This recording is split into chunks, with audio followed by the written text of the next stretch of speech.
लंबे इंतजार के बाद अब इंतजार की घड़ी समाप्त होती है, क्योंकि ठीक 31 दिसंबर सन 2023 से देवगुरु बृहस्पति आपके सप्तम भाव पर वक्री अवस्था से मार्गी अवस्था पे आ रहे हैं। ध्यान रखिएगा, ये पिछले 118 दिनों से वक्री चल रहे हैं और ठीक 31 दिसंबर को जब ये मार्गी होते हैं, अगला दिवस ही सन 2024 का आगमन होगा। ये एक किसी बड़े उपहार से कम मत समझिएगा इसे, क्योंकि इनके पास जो प्रभाव है वो किसी ग्रह के पास नहीं है, क्योंकि देवगुरु बृहस्पति एक ऐसे नैसर्गिक रूप से ही शुभ ग्रह बनते हैं जो हमारे भाग्य की अभिवृद्धि करते हैं। अर्थात भाग्य का साथ हमारे ईश्वर का साथ यदि हमें प्राप्त होता है, यही समझिए कि यही देवगुरु बृहस्पति हैं।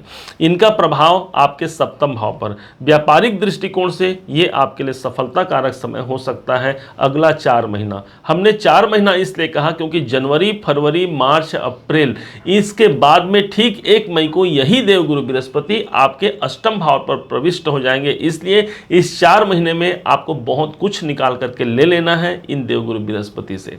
कैसे और क्या? व्यापारिक दृष्टिकोण से ये आपके लिए सफलता कारक समय हो सकता है। जो लोग विवाह करना चाहते हैं या फिर वैवाहिक जीवन को अपना प्रारंभ करना चाहते हैं, ये गुरु देवता आपको सपोर्ट करेंगे, क्योंकि सप्तम भाव हमारे विवाह का होता है। साथ ही साथ इस समय पर यदि दाम्पत्य जीवन में कोई पिछले समय से यदि कोई कलह की स्थिति चल रही है, देवगुरु बृहस्पति पिछले 118 महीने से वक्री चल रहे हैं, अर्थात अभी अगले 4 महीने तक आपके संपन्नता, आपकी सफलता को आपके जीवन पर ला करके खड़ा कर सकते हैं।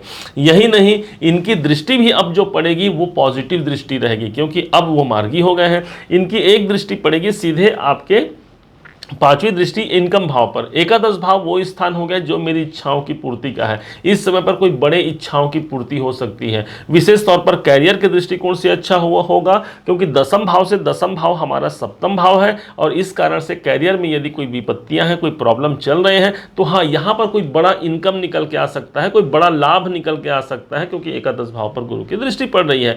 अब यही वो स्थान हो गया जो मेरी इच्छाओं की पूर्ति का है। कोई मैंने ड्रीम देखा, कोई डिजायर है मेरी, तो हाँ, इस समय पर पूरे हो सकते हैं। भाग्य का सहारा भी मिलेगा और गुरु की दृष्टि भी यहां पर मिल रही है।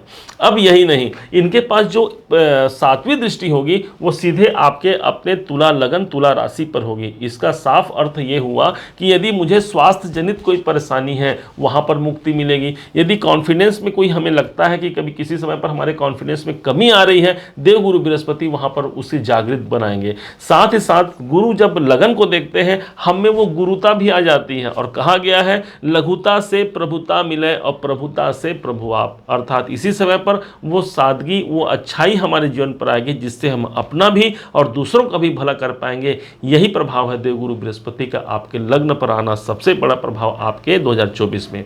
यही नहीं, इनकी दृष्टि जब आपके 3rd हाउस पर पड़ेगी, इनकी 9वीं दृष्टि आपके 3रे घर पर, तो माना गया है ज्योतिष शास्त्र में कि देवगुरु बृहस्पति की 5वीं और 9वीं दृष्टि सबसे ज्यादा महत्वपूर्ण है और उसमें भी 9वीं जो दृष्टि होती है वो भाग्य के समान उज्जवल होती है। अर्थात ये स्थान आपका उज्जवल हो गया।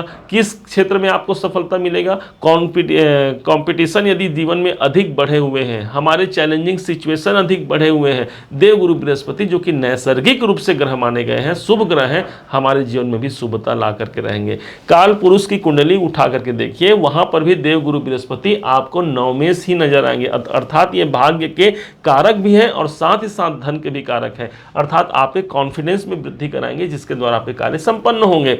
यही स्थान आपके मार्केटिंग, सेल्स इत्यादि का होता है। जो स्पोर्ट्स में जो बच्चे हैं उनका स्थान होता है। आपके राइटिंग संबंधी कार्य का होता है। कोई नए अनुबंध आपके बन सकते हैं। तो जो इस संबंधी कार्य में है उनको सफलता मिलेगी। कोई नया एग्रीमेंट हो सकता है जो आपके कार्य को शायद कोई बहुत बड़ी उपलब्धि भी इसी समय पर दिला जाए। इसके बाद 3रा घर ही हमारे भाई बहनों का भी होता है, तो भाई बहनों का सपोर्ट मिलना या भाई बहन के लिए कोई अच्छा कार्य करना भी इस समय पर बन सकता है। विशेष तौर पर यह मानिए कि हमारे सौर मंडल में जितने हमारे 9 ग्रह हैं, उन सब में सबसे बड़े हैं देवगुरु बृहस्पति, और इसलिए इनका प्रभाव हमारे सप्तम पर जब आए हैं तो व्यापारिक दृष्टिकोण से, कैरियर के दृष्टिकोण से ये हमारे भाग्य का साथ भी हमें दिला पाएंगे, जो हमारे लिए विशेष सफलता और सेहत में सुधार कारक और कॉन्फिडेंस में वृद्धि कारक यही समय आपके जीवन पर अग्रसित हो सकता है। अब ये ध्यान रखिएगा कैसे इन देवगुरु बृहस्पति के प्रभाव को हम शुभता में परिपूर्ण कर पाए या परिणित करा पाए, कैसे इसके सुप्रभाव को ले पाए। तो भगवान श्री नारायण जी, भगवान श्री विष्णु, भगवान श्री कृष्ण, ये सब इन सब देवताओं की ये कारक माने गए हैं देवगुरु बृहस्पति। उनका सानिध्य लीजिए, उनका आशीर्वाद लीजिए। आपने जो गुरु मंत्र आपको दीक्षा के रूप में जो प्राप्त है, अपने गुरु मंत्रों का उच्चारण करना मत भूलिएगा, क्योंकि वही गुरु हैं जो हमारे जीवन में हमको सकारात्मकता की ओर अग्रसित करते हैं। साथ ही यदि कोई संत महात्मा दिख जाए तो उनका सम्मान, उनका पूजन करना हमारे गुरु को स्ट्रांग करता है। इसलिए शास्त्र भी कहता है, बड़े भाग तब जानिए जब मिलने आवे संत, संतन को संगत करे सब कष्टन को अंत।